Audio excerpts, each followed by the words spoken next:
Your sponsors just wrote you a check. Brilliant. But now what? If your answer is wait for round one and start posting, you are about to make the most common mistake in motorsport sponsorship. Because the deal isn't done when the money lands. That's where the relationship starts.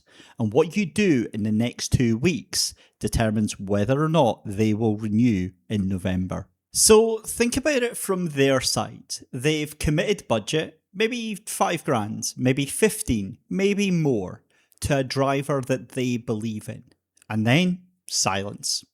No communication, no plan, no sense of what's coming. They start to wonder if they made the right call. Not because you're doing anything wrong, just because you haven't told them anything. Sponsors are not fans. They don't follow your social media obsessively. They're running a business. They need to be managed as a partner. And that starts with a pre-season briefing before you've even turned a wheel in anger.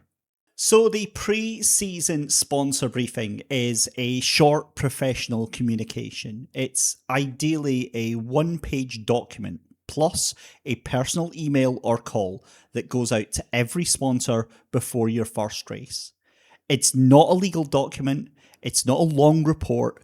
It's a confident, clear signal that says I'm organised, I know what I'm doing, and you're in safe hands. It covers 5 things. Your race calendar, every round, every date, every venue. Your content plan, what you'll be creating and when. And your reporting schedule, when they'll hear from you each month.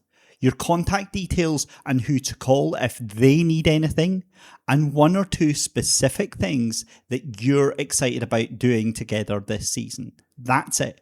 1 page sent before round 1. You're going to start with the race calendar because it's the backbone of everything. List every round, date, venue, and championship. If you know the TV or live streaming situation, you can include that as well. If the series has media partners or official photographers, then mention that. Sponsors want to know when to look out for you, when to tell their team to watch, and when to book hospitality if they're coming to a round.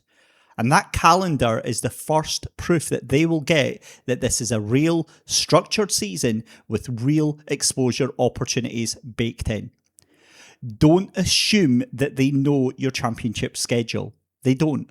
So tell them. So the content plan is where most drivers go completely blank, and it's where you can genuinely separate yourself.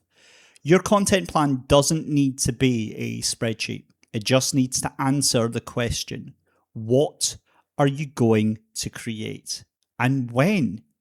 Something like, every race weekend, I'll post a minimum of 3 pieces of content, a pre-race build-up, an in-race or post-qualifying update, and a full race reflection on Sunday evening. Midweek, I'll post 1 piece of behind-the-scenes content featuring the team and the car.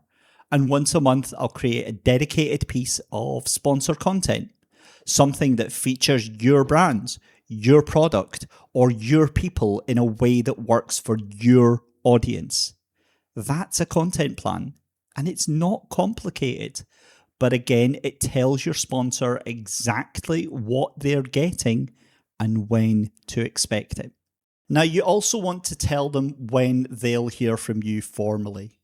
Maybe it's the last Friday of every month that they'll receive a brief report covering what we delivered, the reach we generated, and what's coming next.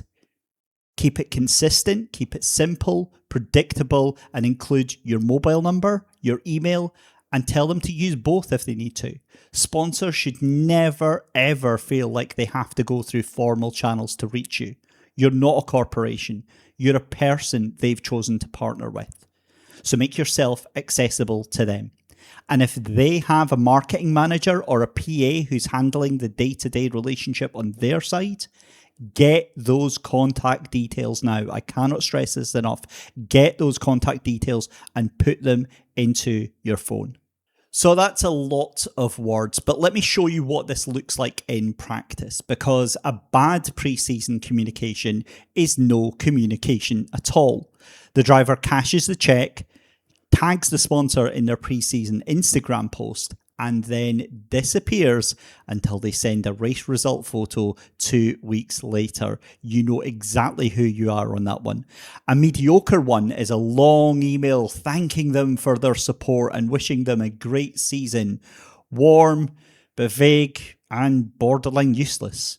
A good one lands in their inbox, has their logo on it, takes them 3 minutes to read, tells them everything they need to know, and ends with a specific ask, like whether or not they'd like to attend round 2 as a hospitality guest.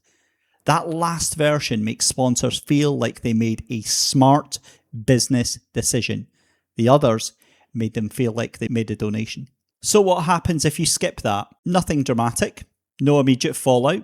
Your sponsor's not going to ring you and complain, but here's what does happen that you don't see. By round 3, they've seen a couple of your posts. They're not really sure what you've delivered. They haven't heard from you formally. And when their colleagues ask how the sponsorship is going, they say something vague like, yeah, it seems to be going all right. That vagueness is dangerous. That vagueness is your kryptonite, because vague sponsors do not renew. Engaged sponsors renew, and they bring their friends along to the party as well. That pre-season briefing is what separates them from vague to engaged before the season even starts. It costs 2 hours, but it's worth thousands.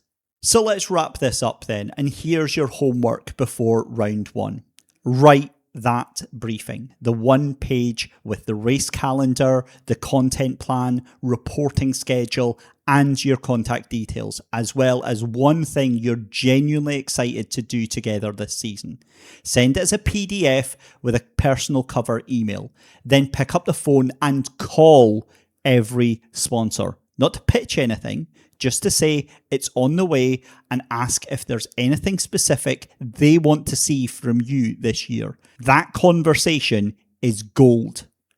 Everything they tell you is ammunition for the renewal meeting in November. Now, if you want the full delivery and reporting system, including monthly report templates, the end of season review structure, and the renewal playbook, that's all covered in the Canberra playbook.